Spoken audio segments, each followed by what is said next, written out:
Welcome to the Empty Netters NHL Happy Hour. We are your hosts, Dan and Chris Powers. And we are going to drink beers and talk about the NHL playoffs. Let's do it. We're in round two. We had an exciting round one. Lots of things going on. Storylines galore and matchups galore. Panthers, Leafs, Oilers, Vegas. I'm salivating thinking of those. Canes, Caps. We've also got Dallas, Winnipeg. The dueling Rocket Man series. I mean, we have just got to chop it up about everything going on in the league right now. So what's going on in the National? Take me through some headlines. Major news out of Vatican City as white smoke billows from the Sistine Chapel declaring that a new pope has been chosen. Cardinal Robert Prevost becomes the first American pope. One bystander at the event said that the surrounding scenes were a bit insane.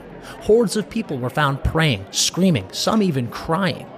There is a unanimous blind faith in their beliefs that some might call delusional. Talks of the days of old echoed in the streets. Death threats are hurled at anyone even whispering the idea of a negative comment about their great passion. Which is why this bystander chose to leave the Maple Leaf Square watch party and head to St. Peter's Square for a more tolerable and rational crowd. In unrelated news to the Pope and the Catholic Church, Joel Quenneville has been named the new head coach of the Anaheim Ducks. Mikko Rantanen had the mentally tasking challenge of facing his former team in round one. After scoring 8 points over the final 2 games and essentially being the sole reason the Colorado Avalanche were defeated, Rantanen said he felt emotional seeing his brothers lose. One reporter asked if he was suffering from a spell of Stockholm Syndrome, to which Rantanen replied, "I'm from Finland." Rantanen continued his torrid pace in round 2, scoring back-to-back hat tricks, helping the Avalanche beat the Winnipeg Jets in Game 1 of their series. He said his dominant play is a direct result of advice he's received from his Colorado Avalanche teammates. Valeri Nichushkin described the feeling of pure ecstasy of being addicted to scoring playoff goals. Dallas coaches and staff are elated that Rantanen picked up the playoff goal-scoring addiction from Nichushkin as opposed to something else.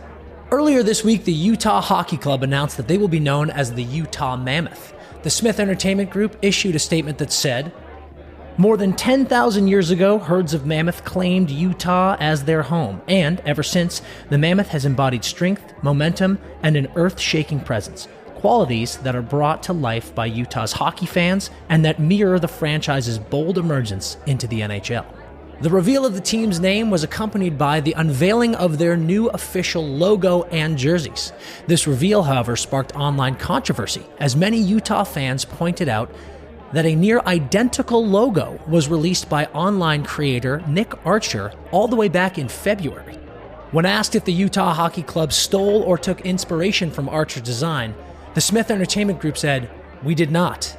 We discovered the design for the logo in a message from God, delivered on golden plates dug up in a nearby hillside." In a year where he chased down Wayne Gretzky's all-time scoring record, neutral hockey fans around the globe have rallied behind the Capitals' playoff push, saying it would be a perfect bow on Alex Ovechkin's storybook season if the Capitals were to win the Cup. However, Gary Bettman and some NHL brass have expressed concern over Ovi lifting Lord Stanley.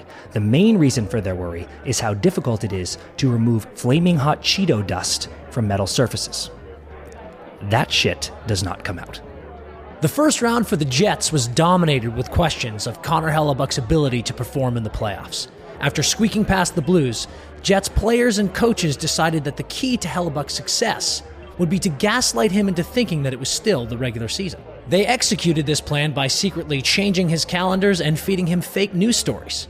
Jets players have said that this plan has been shockingly easy to pull off, considering Connor Hellebuyck lives in his ice fishing shack in the woods with no internet, electricity, or running water.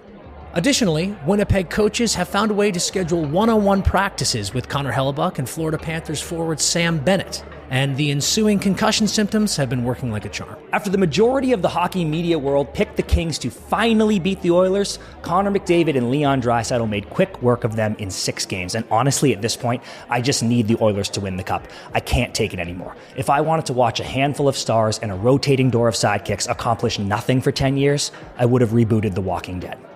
But the good news is if and when the Oilers do win the Cup, they will set the record for shortest Stanley Cup parade of all time, going from Rogers Place to Cactus Club, because those are the only 2 things worth doing in Edmonton. Well, that is going to do it for the Empty Netters NHL Happy Hour. That's last call, so grab one for the road, get home safe.